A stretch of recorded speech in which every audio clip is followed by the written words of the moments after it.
Buongiorno e ben ritrovati con l'informazione flash di New Sicilia. I principali titoli della mattina. La regione siciliana ha avviato il procedimento di revoca della concessione della spiaggia di Mondello alla italo-belga. Alla base della decisione l'esternalizzazione di numerosi servizi alla ditta GM Edil senza le necessarie autorizzazioni. La società ha ora 10 giorni per presentare osservazioni e controdeduzioni. Soddisfazione espressa dal deputato Ismaele Lavardera che aveva sollevato il caso. Capitolo Ponte sullo Stretto. Dopo il deposito delle motivazioni con cui la Corte dei Conti ha negato il visto di legittimità alla delibera CIPES sul progetto definitivo, l'amministratore delegato di Stretto di Messina SpA Pietro Ciucci ha spiegato che la società sta esaminando in queste ore il documento dei magistrati contabili. Probabile che si apra una battaglia legale sull'opera.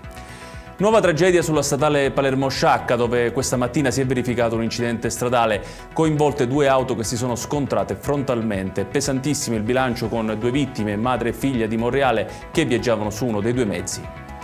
Incidente mortale nella serata di ieri anche alla playa di Catania, in Viale Kennedy. Nello scontro fra 2 vetture ha perso la vita un 28enne, Salvatore Bonaccorso. Il giovane è stato trasportato d'urgenza al pronto soccorso dove ha perso la vita. In corso accertamenti sulla dinamica dell'incidente.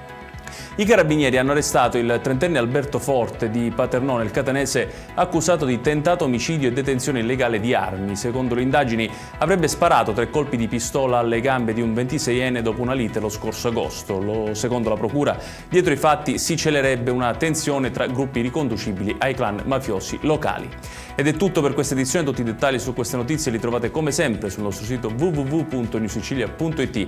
Grazie per averci seguito e buon proseguimento di giornata.